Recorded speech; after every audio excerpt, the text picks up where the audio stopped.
Patna high court के chief justice Ashutosh Kumar की खंडपीठ ने एक सुनवाई करते हुए बिहार सरकार से पूछे हैं कुछ कड़े सवाल और कड़वे सवाल।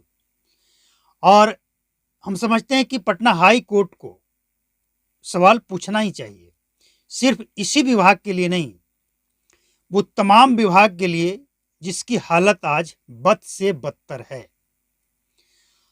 पटना हाई कोर्ट के द्वारा जो सवाल पूछा गया है ये क्या है, ये समझने के लिए इस रिपोर्ट को पूरा देखें। और पटना हाई कोर्ट से रिक्वेस्ट है कि सिर्फ यही डिपार्टमेंट नहीं, बिहार के वो तमाम डिपार्टमेंट जिसकी हालत बद से बदतर है, और खासकर वो डिपार्टमेंट जिस डिपार्टमेंट में भ्रष्टाचार का अंबार है, उसके बारे में भी सवाल पूछना चाहिए। देखिए, आपने देखा होगा कि शराबबंदी केस से जुड़ी हुई जो गाड़ियां जब्त की जाती है थाना में और उसे खुले छत में रखा जाता है, खुले छत में रखने के कारण वो गाड़ी 4 से 6 महीना, अगर बरसात का मौसम है तो 2 महीना के अंदर ही कबाड़ी बन जाता है, और उस कबाड़ी को बेचकर जो पैसे मिलता है वो सरकारी खजाने में जाता है, यानी सरकार का रेवेन्यू बनता है वो। तो जब सरकार को रेवेन्यू अपना बनाना ही है, हालांकि वो गाड़ी गरीबों का होता है, इस बात का भी ध्यान रखना होगा, गरीबों का ही गाड़ी होता है, अमीरों का गाड़ी पकड़ा नहीं जाता, वो थाना तक पहुंचता नहीं है, सब मैनेज हो जाता है। गरीबों का गाड़ी होता है और उस गाड़ी को सड़ाकर बेचा जाता है।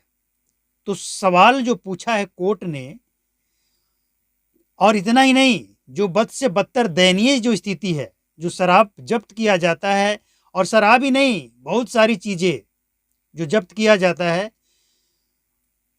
थाना में रखा जाता है और थाना से गायब हो जाता है। सीसीटीवी कैमरा नहीं है, कैमरा है तो फुटेज गायब है, फुटेज अगर गायब नहीं भी है तो अच्छी तरह से रिकॉर्ड नहीं हुआ, मतलब कुछ न कुछ कारण लग ही जाता है।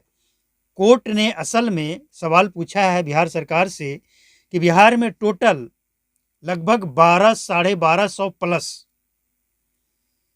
पौने 1300 आसपास थाना है, कुछ चौकी भी है, और इसमें से 400 साढ़े 400 लगभग थाना ऐसी है जिसके पास अपना खुद का जमीन, खुद का भवन नहीं है, किराए पे है।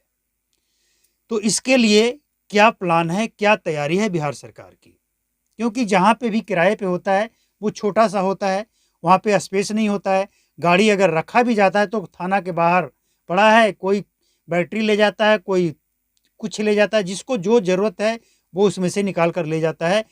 पुलिस की कोई रिस्पॉन्सिबिलिटी वहाँ पे नहीं होती है। वो क्या करेंगे, क्या क्या देखेंगे? वो सीसीटीवी कैमरा है नहीं, और है भी तो चालू अवस्था में है या बंद है, इसकी जिम्मेवारी किसी के पास नहीं है। जिसमें से 800 लगभग जो थाना है उसकी हालत तो इतनी दयनीय है कि पूछिए मत, बहुत दयनीय है। इसीलिए पटना हाई कोर्ट ने सवाल पूछे हैं सरकार से कि आप इन सब की व्यवस्था कब तक कर लेंगे?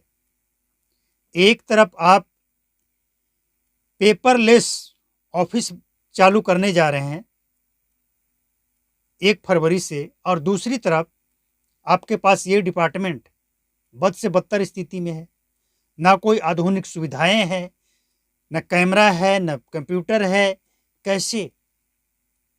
तो सवाल पूछना लाजमी है।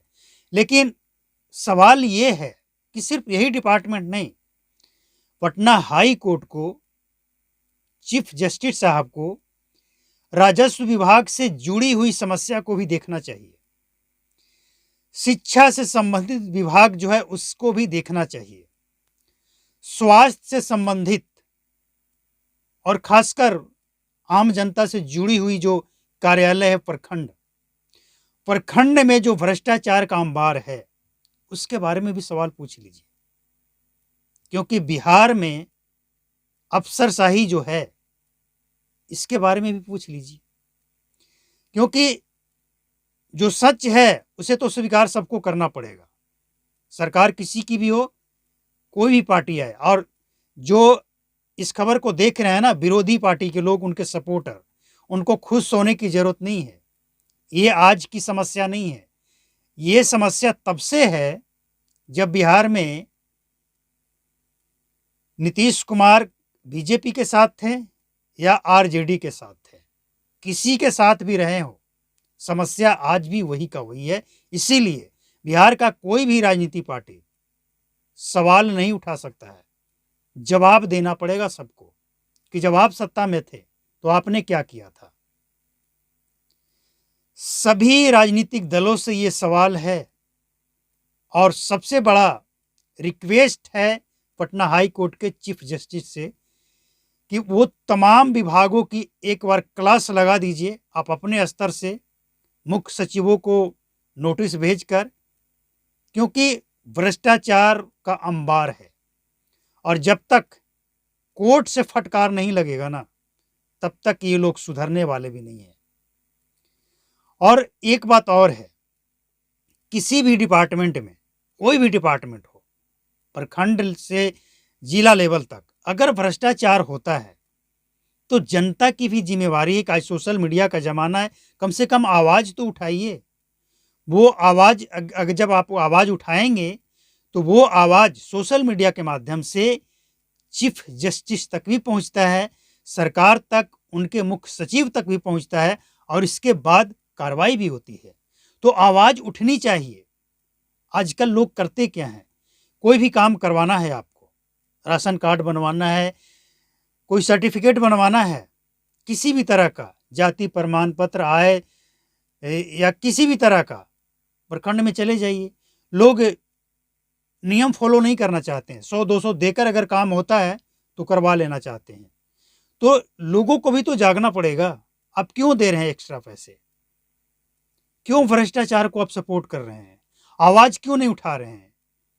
अब आप कहेंगे कि आवाज़ कहाँ उठाएं, कोई सुनवाई नहीं होती है, एकदम होती है। सोशल मीडिया का सहारा लीजिए, लेकिन आपके पास प्रूफ होना चाहिए। ऐसे मुंह से कह देने से कुछ नहीं होगा। अगर आपके साथ कोई ऐसी घटना घटी है जिसका प्रूफ आपके पास है तो आप संपर्क कीजिए सोशल मीडिया के माध्यम से, आप हमें बताइए, उसकी बैंड बज जाएगी। तो अकेले हाई कोर्ट हो या कोई भी जो सामाजिक संगठन है, अकेले कोई कुछ नहीं कर सकता है। जनता का सपोर्ट मिलेगा तो सारे भ्रष्ट अधिकारी, वो तमाम डिपार्टमेंट थर थर कांपेगा, क्योंकि जनता से ऊपर कोई नहीं है भैया, जनता सबसे ऊपर। अब देखिए, चुनाव आने वाला है, 2025 विधानसभा चुनाव।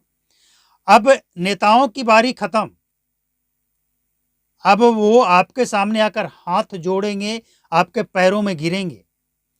तो अब उनकी जो टाइम था ना अकड़ने का, वो खत्म हो चुका है।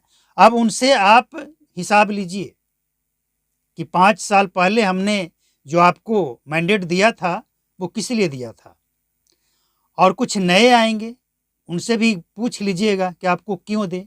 तो पटना हाई कोर्ट हो या कोई सामाजिक संस्था हो या फिर सबसे ऊपर बिहार की जनता हो, सवाल जरूर पूछना चाहिए। अगर कहीं गड़बड़ है तो सवाल पूछिए ना, ये आपका अधिकार है। संविधान के तहत आपका अधिकार है, आपको सवाल उठाने से, आवाज़ उठाने से कोई नहीं रोक सकता है। अगर आप एक वोट देते हैं, सरकार बनाते हैं, तो उस सरकार से आपको जवाब भी लेना है। अगर कहीं गलत होता है, कहीं गलत सड़क बनता है, मटेरियल 2 नंबर का मिलाया जाता है, क्या कोई भी किसी भी तरह का, आवाज़ उठाइए। सोशल मीडिया का ज़माना है। तो मिलते हैं अगले अपडेट में। नमस्कार, जय हिंद,